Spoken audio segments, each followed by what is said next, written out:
अस्सलाम वालेकुम। अस्सलाम वालेकुम, मैं हूं आपका मेज़बान अदनान हैदर। तहरीक इंसाफ को छोड़ने वाले और उनमें से कुछ जो सियासत से भी कुछ अरसे के लिए किनारा कशी का दावा कर रहे थे, वो अब नया आसरा, नया घर और नई पॉलिटिकल पार्टी के मुतलाशी हैं। सवाल ये पैदा होता है कि इमरान खान साहब जो 2/3 अक्सरियत का नारा लगाते हुए उन्होंने इस मुल्क के अंदर अपनी शोहरत का, अपनी पॉपुलैरिटी का और एक सबसे मजबूत लीडर का जो एक अलम बुलंद किया था, 9 मई के वाक़यात के बाद बदलती सूरत हाल, तहरीक इंसाफ का और इमरान खान साहब का जो नारा था 2/3 अक्सरियत वाले वोटों का, उसका मुस्तकबिल क्या होगा, ज़रा हम इस पर भी हम बात करेंगे। और जो लोग पॉलिटिकल पार्टी तहरीक इंसाफ को छोड़कर चले गए हैं और जो अभी तक जा रहे हैं, वो किस सिमत जाएंगे, नून लीग या पीपल्स पार्टी या कोई नया सियासी गठ जो कि जहांगीर तरीन और अलीम खान साहब की सरबराही में मुमकिन तौर पे हो सकता है, तो उसका इम्पैक्ट पाकिस्तानी सियासत पर क्या होगा। और प्रोग्राम के दूसरे हिस्से में हमारी बदतरीन माशी सूरत हाल और मौजूदा हुकूमत की तारीखी नाकामियों पर भी हम बात करेंगे। और इस पर गुफ्तगू के लिए मुझे ज्वाइन किया है सीनियर सहाफ़ी तजियाकार जनाब आपने आमिर जाज़ साहब, बहुत शुक्रिया वक्त देने के लिए। सीनियर सहाफ़ी तजियाकार जनाब नसरुल्लाह मलिक साहब हैं। मलिक साहब, बहुत शुक्रिया सर वक्त देने के लिए। आवाज़ मलिक साहब को दो यार सही करके। हसन अयूब साहब हैं सीनियर सहाफ़ी तजियाकार। हसन साहब, बहुत शुक्रिया। एहसन, मलिक साहब की आवाज़ ठीक हो तो मुझे बताइएगा, फिर मैं मलिक साहब की जान जाऊँगा। आमिर जाज़ साहब, सर आपको क्या लगता है, खान साहब से जो लोग अलग हुए, लेफ्ट राइट, खान साहब को छोड़ गए 9 मई के वाक़यात के बाद, उनका सियासी मुस्तकबिल कहाँ देखते हैं आप सर? क्योंकि फवाद चौधरी साहब आज गए इमरान इस्माइल साहब के साथ और महमूद मौलवी साहब के साथ शाह महमूद कुरैशी साहब से मिलने। ये तो वो मीटिंग है जो कि अनाउंस कर दी गई। जेल में इसके अलावा 2-3 मीटिंग्स जो हैं वो इनकी हो चुकी हुई हैं सर। तो इम्कान ये है कि अक्टूबर में होंगे। अगर मेरी एको बंद कर दे प्लीज। जी, तो मैं ये अर्ज कर रहा था कि इम्कान ये कि अक्टूबर में इंतखाबात होने जा रहे हैं। अगर इंतखाबात हो रहे हैं तो ये जो सारी आप भाग दौड़ देख रहे हैं, उसकी बड़ी वजह ये कि सियासी सफबंदियां जो हैं वो अब कहते हैं ना, दोबारा से मुनज़्ज़म हो रही हैं, कुछ बिगड़ रही हैं, कुछ नई सफबंदियां बन रही हैं। एक हमें समझना चाहिए कि एक बहुत बड़ा वोट बैंक है कि जो एंटी पीडीएम वोट बैंक है या एंटी नून लीग वोट बैंक है जो पंजाब में मौजूद है, और वो एक फैक्टर है।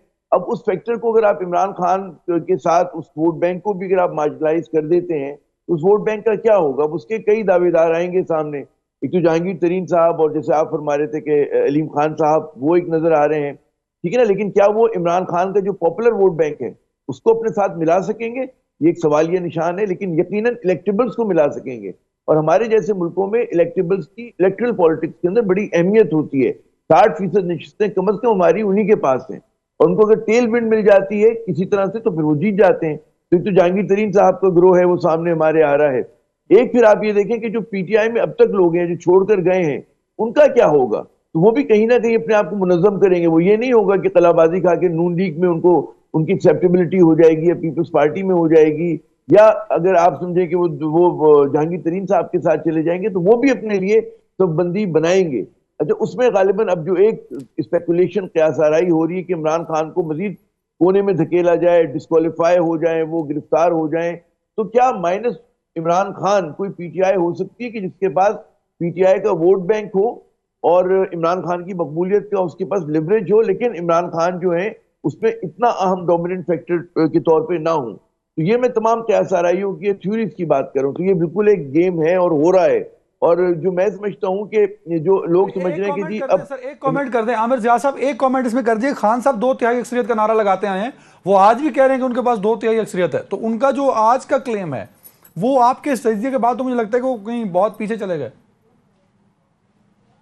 2/3 अक्सरियत अगर इमरान खान के साथ ये हुआ कि अपनी वो मकबूलियत को लिवरेज सही तौर पे नहीं कर सके, उनके पास बेपनाह मकबूलियत थी, और अगर आप 8 मई तक देखें तो सूरत हाल कुछ और थी।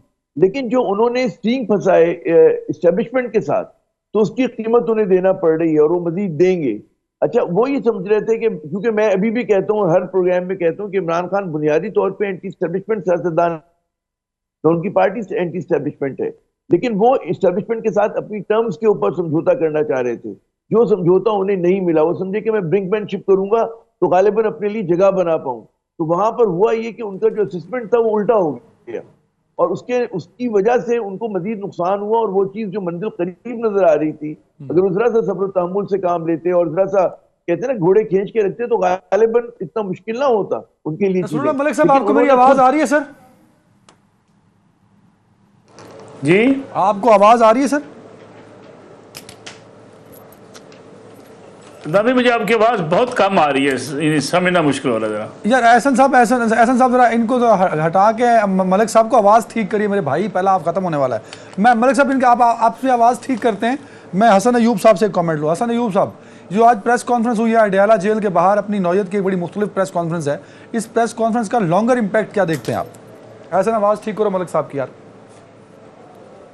साहब बहुत शुक्रिया। देखिए, इम्पैक्ट जो है इस प्रेस कॉन्फ्रेंस का इसमें यही है कि जी तहरीक इंसाफ के जो है ना वो मजीद जो हिस्से होंगे, उनमें से एक हिस्सा जो ये ग्रुप सामने आया है, शायद ये कुछ जो है वो वहां से अपना हिस्सा ले जाए। जैसे आमिर साहब फरमा रहे थे कि जो इलेक्टेबल्स हैं पाकिस्तान की पॉलिटिक्स में वो अहम है, तो शायद कुछ इलेक्टेबल्स इनके साथ चले जाएं, और ये ग्रुप जब एक अपना एक वेटेज बना ले तो हो सकता है कि इंतखाबात से पहले या इंतखाबात के बाद फिर अच्छे तरीके से अपना सौदा करके जो है वो जहां पर भी जाना होगा अपनी सियासी सिमत का तयन कर लेंगे। लेकिन जिस तरह आमिर ज़िया साहब फरमा रहे थे कि इमरान खान साहब ने बिल्कुल जो असेसमेंट थी उनकी गलत थी, और जो उन्होंने हमले किए और आज भी वो हमले जारी रखे हुए हैं, वो बेबुनियाद किस्म के इल्जामात जो हैं वो एस्टेब्लिशमेंट पर और हुकूमत के ऊपर आयद कर रहे हैं, जिनके कोई शवाहिद उनके पास मौजूद नहीं है। जबकि उनके अपने खिलाफ जो शवाहिद हैं, अगर आप वो बात करें तो जो 9 मई के वाकयात हैं उनकी प्लानिंग जो है ये बताया जा रहा है कि 9 मई से काफी पहले से जो है वो हो रही थी, और ये चीजें जब साबित हो जाएंगी तो फिर मेरा ख्याल के मुताबिक इमरान खान साहब के ऊपर जो है वो मीडिया में भी उनकी तशहीर जो है वो नहीं होनी चाहिए। और वो दिन दूर नहीं है कि जब मैं देख रहा हूं कि शायद मीडिया चैनल आज खुद ही जो है वो सेल्फ सेंसरशिप के तौर पर इमरान खान साहब के बयानात जो है वो चलाने से गुरेज करेंगे। पहले तो एक दफा ये ऑर्डर था ना कि जी आप रिकॉर्डेड चलाएं, लेकिन अब तो मेरे ख्याल से जो मीडिया भी जो है वो उनका बोझ नहीं उठा पाएगा, क्योंकि इमरान खान साहब बहुत गैर जिम्मेदाराना बयानात दे रहे हैं। इंटरनेशनल मीडिया की हद तक दुआ वो दे देते हैं, लेकिन ये पाकिस्तानी मीडिया है और हम में यहाँ पर जो है वो पैट्रियोटिज्म जो है वो मौजूद है।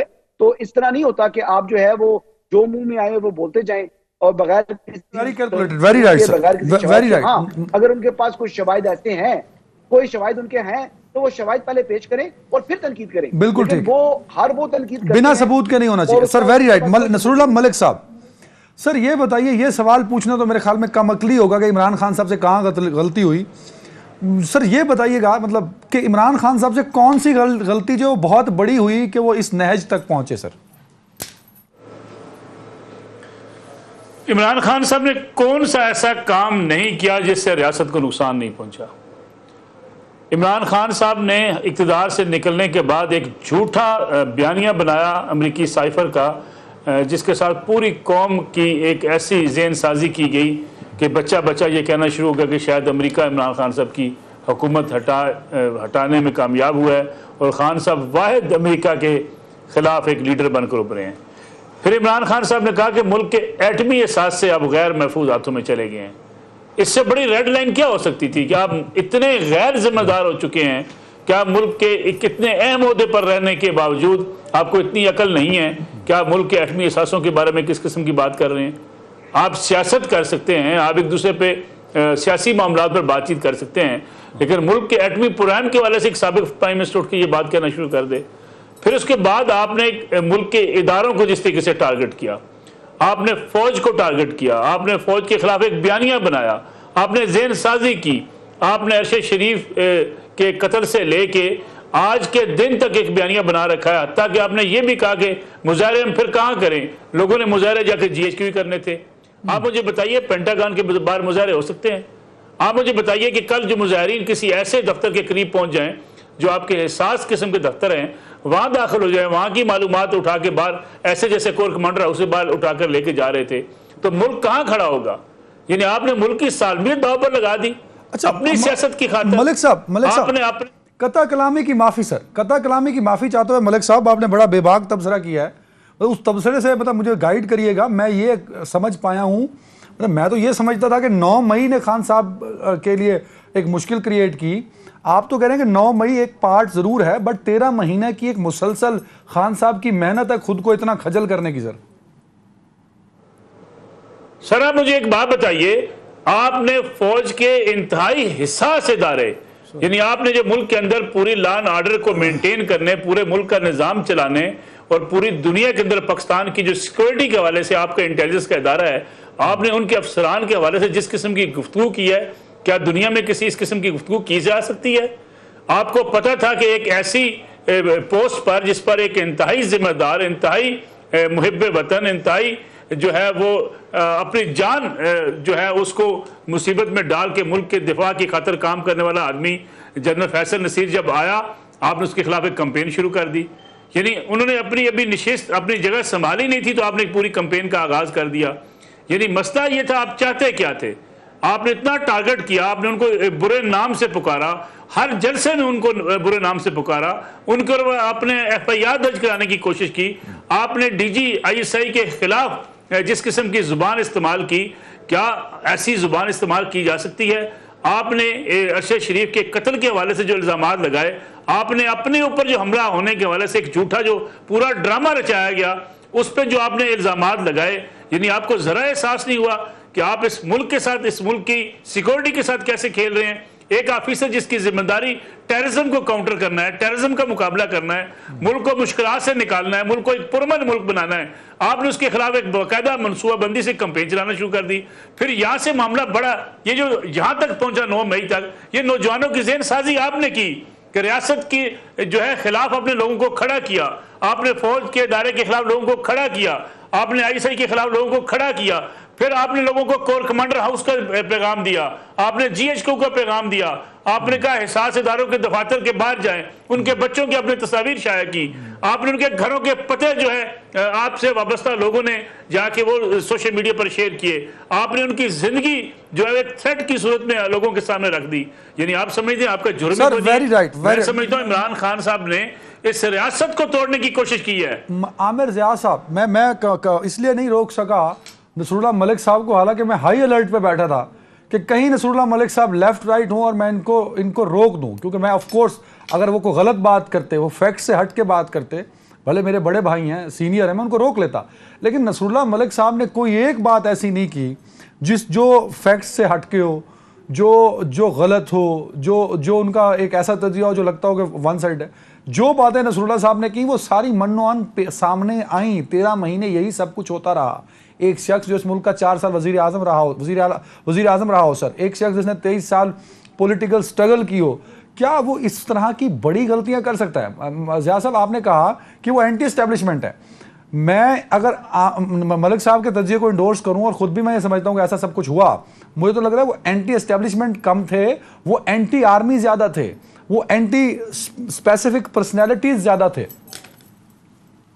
जब मैं ये शुरू मैंने गालिबन ये कहा था कि अपने DNA में इमरान एंटी एस्टेब्लिशमेंट नहीं है, लेकिन उन्होंने अपनी टर्म्स के ऊपर एस्टेब्लिशमेंट से समझौते की कोशिश की और उसमें उन्होंने अपनी मकबूलियत को ओवर एस्टिमेट किया और एस्टेब्लिशमेंट की ताकत को अंडर एस्टिमेट किया।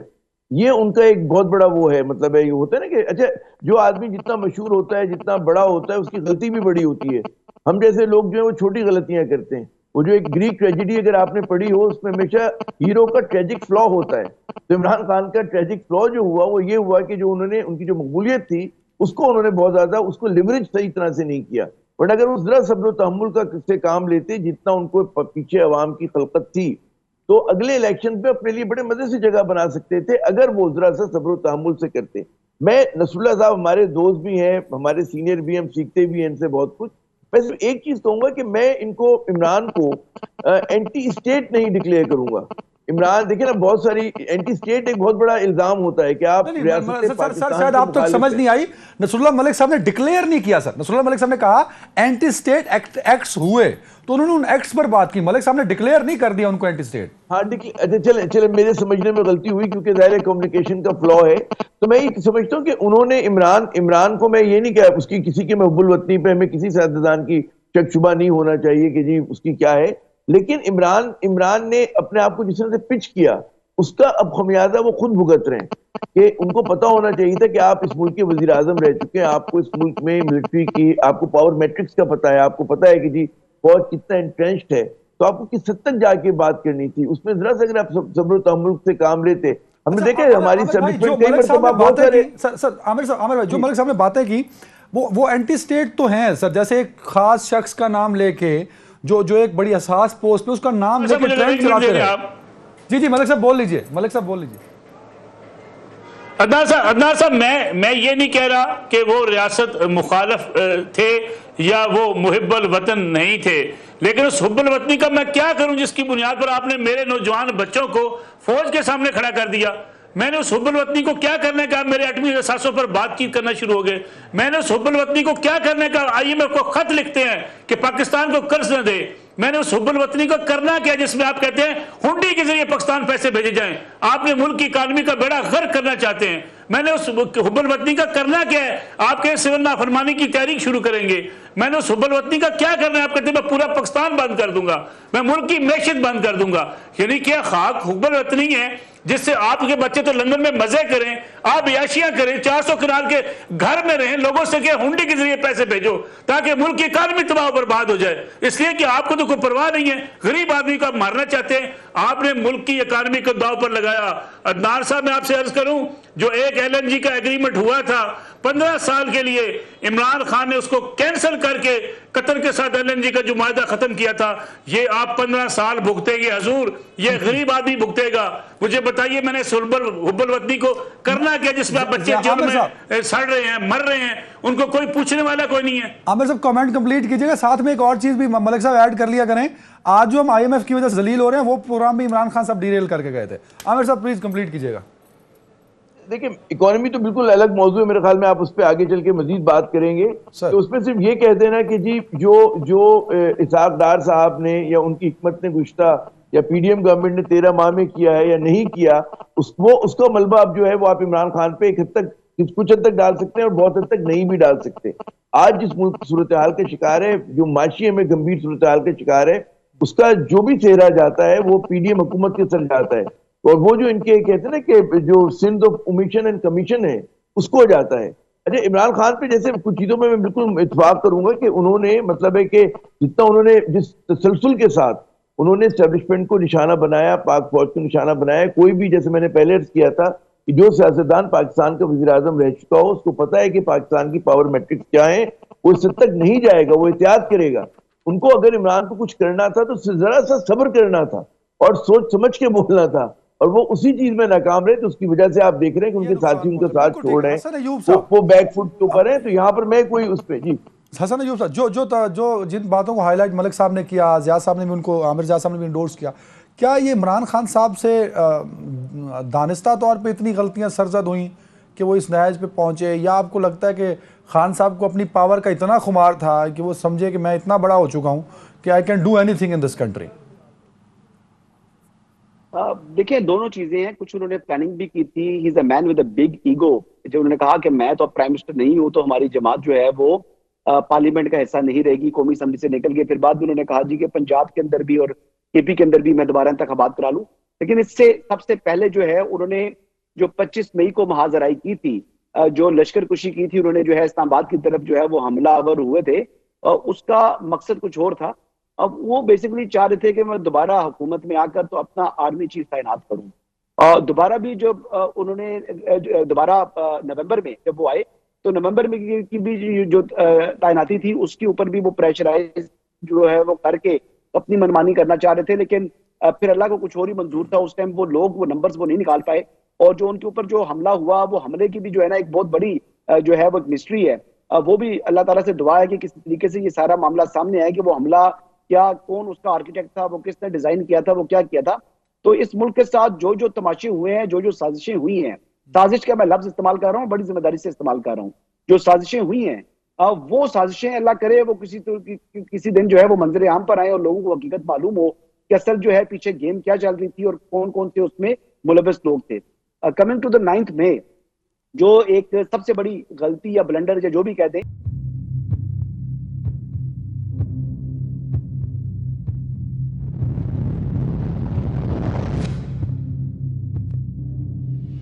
Welcome back Nasrallah. मलिक साहब, दो सवाल हैं सर आपके लिए। एक तो ये बताइए कि ये फवाद चौधरी साहब ने जो प्रेस कॉन्फ्रेंस की, उस प्रेस कॉन्फ्रेंस से आप क्या असेस कर रहे हैं कि क्या होने जा रहा है सर? और दूसरा, जो बार बार इमरान खान साहब एक बड़ा नाम लेते रहे और बड़े ज़ोरों शोर से लेते रहे, उसके ट्रेंड्स चलाते रहे, फिर उसको अपने ऊपर हमला भी उन्हीं के ज़िम्मे डाल दिया।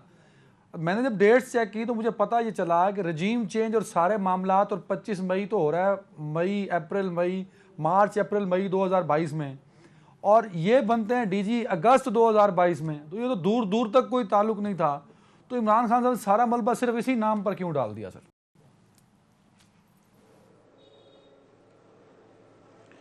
देखिए, मैं समझता हूँ कि जो सूरत हाल इस वक्त बन रही है, जिसका पहले जिक्र आपने किया कि कुछ ऐसे रहनुमा हैं जो चंद रोज़ पहले सियासत छोड़ गए, अब वो कहते हैं हम सियासत करेंगे, पीडीएम की हुकूमत के ख़िलाफ़ हम करेंगे। इस वक्त प्रॉब्लम ये है कि जो लोग छोड़ गए हैं पीटीआई को, उनके पास आगे ऑप्शंस क्या हैं? वो अपनी ऑप्शंस की तलाश में है। कोई पीपल्स पार्टी में देख रहा है अपने लिए स्पेस, कोई आज़ाद उम्मीदवार देख रहा है, कोई पीएमएल-एन देख रहा है। तो मेरे ख्याल में इस वक्त ऑप्शंस का मसला है। गुंजाइश मुस्लिम लीग नून में नहीं है पंजाब के अंदर, यकीनी बात है, इतनी बड़ी तादाद की। तो अब मसला इन लोगों की प्लेसमेंट का है कि ये जाएंगे कहाँ पे। मुस्लिम लीग कायदादन चाहती है कि वो ज़्यादा से ज़्यादा लोग तोड़ ले। पीपल्स पार्टी के पास बड़ी गुंजाइश पंजाब के अंदर, पीपल्स पार्टी ज़्यादा उस कोशिश में है कि लोग हमारे पास आ जाएं। लेकिन लोगों ने ये भी देखना है कि जिस प्लेटफॉर्म पे जाएंगे वहाँ उनके लिए इलेक्शन उनका जो है वो कितना आसान और मुश्किल होगा। तो मेरे ख्याल में ये जो लोग निकल के एक्टिव होने की बात कर रहे हैं, ये इस पैराए में कर रहे हैं। दूसरा पहलू सर, दूसरा पार्ट सवाल का। अगली में बात आपकी समझ नहीं पाया था, आवाज स्लो थी जरा। खान साहब ने सारा मलबा सिर्फ एक ही शख्स पर डाला, हालांकि वो शख्स तो सीट पर आता है अगस्त में, वाकयात सारे अप्रैल मई में होते हैं सर। मेरे ख्याल में खान साहब ने प्लानिंग इदारे को कर ली थी कि मैं इदारे को इतना टारगेट करूं कि ताकि इदारा जो है वो पहले बाजवा साहब के खिलाफ मुहिम चलाई गई, तभी मकसद ये था कि इदारे को टारगेट किया जाए। फिर नए आर्मी चीफ की तैनाती के हवाले से उन्होंने मुहिम चलाई। जो हसन साहब बात कर रहे थे वो बड़ी बुनियादी बात है कि जो 25 मई है वो इस्लामाबाद और पिंडी जाने का मकसद क्या था। उस वक्त दबाव बढ़ाना मकसूद था और ख़ास तौर पर अपनी मर्जी का वो चाहते थे कि उनकी मर्जी के आर्मी चीफ आ जाए। और ये फ़ौज के अंदर उन्हें एक बड़ी, मैं समझता हूँ, एक लिहाज से बगावत पैदा करने की कोशिश की है। ये बहुत बड़ा जुर्म है इस लिहाज से। शहबाज गिल साहब की तकरीर आपके सामने है और टीवी चैनल पर उनका बीपर सामने है। ये एक माहौल बनाने की कोशिश की गई। तो मैं समझता हूँ कि इस कोशिश का मकसद ये था कि ये इस्टेब्लिशमेंट को, बिलखसूस फ़ौज को, ये जो है अंडर प्रेशर लेकर आए, अपनी मर्जी के फैसले करवाएं। और जो उनकी प्लानिंग पहले से जहन में चल रही थी कि फ़ौज की मदद के साथ वो इलेक्शन दोबारा जीतें, जीत कर इक़्तिदार में आएँ और अपनी मर्जी से चीज़ों को चलाना शुरू कर दें। बुनियादी वजह जो हसन साहब ने बात की, वो मैं समझता हूँ सबसे बड़ा बुनियादी नुकता है। वो नुकता ये है कि खुद परस्ती में वो इस हद तक आगे चले गए हैं कि उन्हें अपने सवाब कोई चीज़ दिखाई नहीं देती। बिल्कुल ठीक है। आमिर जिया साहब, सर एक तो हम जरा माशी सूरत हाल की जानिब बढ़ेंगे, ये भी कमेंट कीजिएगा जो नया पॉलिटिकल सेटअप बढ़ने लगा है, इस पॉलिटिकल सेटअप में क्या नई पार्टी या जो लोग तहरीक इंसाफ को छोड़ गए हैं उनका एक नई पार्टी बनाना इम्पैक्टफुल होगा? और दूसरा, माशी सूरत हाल क्या इस हुकूमत से कंट्रोल हो पाएगी? क्योंकि IMF ने तो अभी तक लाल झंडी दिखाए रखी है सर। अच्छा, दिलचस्प सूरत हाल है। तो मुझे लग ये रहा है, बल्कि जो ज्यादा सबको ही लग रहा होगा, कि अक्टूबर में इंतखाबात होंगे और ये जो सारी मुसल फुसल देख रहे हैं सियासत में, उसकी बड़ी वजह ये कि वो नई सफबंदियां हो रही हैं। हमें इस हकीकत को मानना पड़ेगा कि एक बहुत बड़ा वोट बैंक है जो बुनियादी तौर पे एंटी पीडीएम वोट बैंक है, या अगर पंजाब की सियासत के हवाले से बात करें तो anti Nawaz Sharif vote bank है। जहां पे नवाज शरीफ का अपना वोट बैंक है, उनके खिलाफ भी एक वोट बैंक है। अब उस वोट बैंक को क्या किया जाए, वो भी आर्टिकुलेट होता है इमरान खान की सूरत में। तो एक हमने देखा कि जहांगीर तरीन साहब का मूव हुआ और जाहिर है कि जहांगीर तरीन साहब के साथ कुछ लोग जाएंगे। अच्छा, दूसरा मूव ये हो रहा है कि जनाब जो पीटीआई के अपने लोग हैं वो क्या अपनी प्लेसमेंट करते हैं। अब त्यासराई ये हो रही है कि अगर इमरान खान को डिस्क्वालीफाई कर दिया जाता है या इमरान खान जेल में होते हैं, वो उस तरह से रन नहीं कर सकता अपना शो, तो क्या शाह महमूद कुरैशी या कोई और जो है वो पीटीआई को माइनस इमरान खान लेके चले और उसमें फिर इतनी, वो जो कहते हैं ना कि जो वोट बैंक है वो सारा का सारी यूटिलाइज हो ताकि जाया ना हो रहा हो। क्योंकि मेरे ख्याल में एस्टेब्लिशमेंट भी ये चीज समझती है कि जो तरफ तजुर्बे पहलू है ना सर, ये एक पहलू है जो पॉलिटिकल एक्टिविटीज हो रही हैं सर। इस पॉलिटिकल एक्टिविटीज अगर इलेक्शन के लिए हो रही हैं तो उसके लिए तो माशी सूरत हाल बेहतर होना जरूरी है, जो कि बेहतर नहीं हो पा रही ना, अगले कुछ महीनों में बेहतर होगी। तो इसका मतलब है इलेक्शन डाउटफुल तो है ना सर इस सूरत माशी पहलू को। ये तो आप अदनान खुरच के निकाल दे जहन से कि इलेक्शन से पहले माशी सूरत हाल जो है वो बेहतर होगी, नहीं हो सकती। जब तक एक नई हुकूमत नए मैंडेट के साथ नहीं आती उसको आगे बढ़ने का रास्ता नहीं मिलेगा, क्योंकि जो आपके बायलैटरल या मल्टीलैटरल डोनर्स हैं उनकी और भी बहुत सारी वजूहत हैं, जियो पॉलिटिकल भी हैं, लेकिन एक बहुत बड़ी वजह ये भी है कि उन्हें इस हुकूमत के बारे में जरा सा इबाम है। और वो जाहिर है कि उसी से अगर एहसान करेंगे तो उसको एहसान करेंगे ना, जो अगले 5 बरस के लिए आ रहे हैं, ना कि उसके ऊपर करेंगे जो 4-6 महीने के लिए है या चंद माह के लिए रह गया है। तो अब जो लग रहा है ये तो एक बिल्कुल निविश्ते दीवार है कि डार इकनॉमिक जो है वो बुरी तरह नाकाम हुई है। शहबाज शरीफ साहब नाकाम तरीन वजीर आजम बन गए और शहबाज शरीफ वो जो है इसहाक डार जो है नाकाम तरीन वजीर खजाना है। आप जितने मैक्रो इकोनॉमी के इशारिये देखें वो खराब हुए हैं। पाकिस्तान अगर 2022 में हमारा पर कैपिटा इनकम $1766 था, तो घटकर जो हो गया वो 1568 हो गया, यानी कि क़ुव्वत खरीद कम हुई, महंगाई, ठीक है ना, सर लोग गरीब बिल्कुल ज्यादा सही, हुए। वेरी फिर राइट हसन अयूब साहब, सर बिल्कुल सही, वेरी हसन अयूब साहब, मौजूदा हुकूमत के लिए माशी चैलेंजेस बहुत बड़े हैं। जो आमिर भाई बात कर रहे हैं, ऑफ कोर्स आईएमएफ की तरफ उनका इशारा है और आईएमएफ के कई रिजर्वेशन में से एक रिजर्वेशन ये भी है, भाई इस प्रोग्राम को लेके चलेगा कौन, आप तो 3 महीने बाद घर जा रहे हैं। तो इन सारी सूरत हाल में क्या वाकई इलेक्शन जो है वो माशी मसाइल का वाहिद हल है? मेरा नहीं ख्याल कि इंतखाबात से मतलब कोई आपके तमाम मसाइल खत्म हो जाएंगे। अब ये है कि कम से कम एक कॉन्फिडेंस आ जाएगा, जो कि सरमायाकार है, जो कि इन्वेस्टर्स हैं, जिन्होंने अपने जो पैसे है, अपनी रकूम है, वो शेल्फ की हुई है अपनी कबर्स के अंदर या बैंक्स के अंदर, तो वो उस पैसे को बाहर निकाल कर जो है वो बिजनेस जो एक्टिविटी हो सकती है। लेकिन अगर वो करनी है तो देखिए, मुल्क में अगर पॉलिटिकल स्टेबिलिटी होगी इंतखाबात के बाद भी, तो तभी जो है वो बिजनेसमैन अपना पैसा निकालेगा। आप ये याद रखिएगा कि जो बिजनेस कम्युनिटी होती है ना, वो सबसे ज्यादा जो है वो बुज़दिल होती है, उनसे सबसे ज्यादा मोहब्बत अपने सरमाए से होती है, तो अपने सरमाए को डुबोना नहीं चाहेंगे। अगर इंतखाबात के बाद भी मुल्क में सियासी कशीदगी होती है और एक कोई सियासी जमात जो कि रोडों पर हो और जो है जलाओ घेराव के हालात होंगे, तो वो बिल्कुल जो है ना, चाहे इमरान खान साहब की हुकूमत हो और पीडीएम ये कर रही हो, तब भी वो पैसा नहीं निकालेंगे। और अगर नवाज शरीफ साहब की हुकूमत है और जो है वो इमरान खान साहब ये कर रहे हैं, तो तब भी पैसा बाहर नहीं निकलेगा। देखिए, बिजनेसमैन के लिए उसके सरमाए का तहफ़्फ़ुज़ उसकी अवलीन तरजीह है, एक बात ये याद रखिएगा। और दूसरी बात कि बिजनेसमैन के लिए जब आप मुल्क में एक अच्छी पॉलिसीज लेकर आते हैं, तो एक एक करके, जैसे आप ना सैन में चिड़िया के लिए ना आप दाने फेंक दें, तो आप देखेंगे एक चिड़िया आएगी, दूसरी आएगी, कहेगी, एक छोटा सा कंकर उठा के फेंकेंगे ना, तो वो 25-30 का ग्रो बैठा होगा चिड़ियों का, वो एक साथ उड़ जाएगा। तो बिजनेसमैन भी इसी तरह अपना जो है ना, जब देखता है ना कि मेरे सरमाए को जो है वो खतरा है, तो वो 1 सेकंड लगाता है और वो उड़ जाता है। तो बुनियादी तौर के ऊपर हमें मुल्क में इस्तेकाम चाहिए, सियासी इस्तेकाम चाहिए, उसी से ही मौशी इस्तेकाम आएगा। गो के अगर अगर आपके अंदर, मुल्क के अंदर सियासी इस्तेकाम भी आ जाए, तब भी एक बहुत बड़ा चैलेंज है, क्योंकि आपके ऊपर कर्जों का करेंगे माशी स्टेबिलिटी के लिए। मलिक साहब हो चुकी है सर, पॉलिटिकल अनस्टेबिलिटी तो आज से तो नहीं है सर, ये तो पिछले कुछ 6 महीने या जब कह दें कि इमरान खान साहब को वज़ीर-ए-आज़म हटाया गया तब से है। क्या जो मौजूदा हालात डेवलप हो रहे हैं, हम क्या पॉलिटिकल स्टेबिलिटी की तरफ बढ़ रहे हैं या नहीं? और दूसरा, क्या माशी इस्तेहकाम तभी आएगा जो एहसन साहब कह रहे हैं जब इस मुल्क में सियासी इस्तेहकाम आएगा, और वो कब तक होगा सर? सियासी इस्तेहकाम लाने के लिए आपको कुछ सख्त फैसले करने पड़ेंगे। सख्त फैसले ये हैं कि अगर देखिए, हम बड़ी बात करते हैं जी कि आज़ादी इज़हार राय होनी चाहिए, हम ये कहते हैं जी कि मुझे एहतजाज करने का हक हासिल है। जहाँ आपको एहतजाज करने का हक हासिल है, वहाँ आपको और मुझे भी इस बात का हक हासिल है कि हम अपने घर से बाहर निकल सकें। ये बेसिक ह्यूमन राइट्स है। यानी ये कौन सा मुल्क हमने बना दिया, जब चाहे हम रोड बंद कर देते हैं, जब चाहे लोगों का घरों से निकलना बंद कर देते हैं, जब चाहे हम शहर जैम करना शुरू कर देते हैं। प्रोटेस्ट, पुरअमन प्रोटेस्ट होता है दुनिया में। ये पिछले 10-12 साल की सियासत ने, जो इतना पोलराइज किस्म की सियासत हुई है, इसने आपकी पूरी इकानमी को शेक करके रख दिया है। सख्त फैसले करने होंगे। जो रियासत को चैलेंज करे उसे जो है वो कानून का सामना करना पड़ेगा, या आपका पॉलिटिकल इस्तेहकाम फौरी आ जाएगा। अच्छा मलिक साहब, आप कह रहे हैं करने होंगे, आप सीगा मुस्तकबिल यूज कर रहे हैं, क्या हो नहीं रहे सर? मेरे ख्याल में उसका आगाज हो चुका है और आप देखेंगे कि जून के बाद आपको एक बड़ी तब्दीली इकानमी के हवाले से भी नजर आएगी। नहीं, सियासी इस्तेहकाम अगर शुरू करते हैं तो उसमें खान साहब का कितना को रोल होगा सर? तहरीक इंसाफ एक जमात पॉलिटिकल पार्टी है, वोट बैंक है सर उसका। मलिक साहब,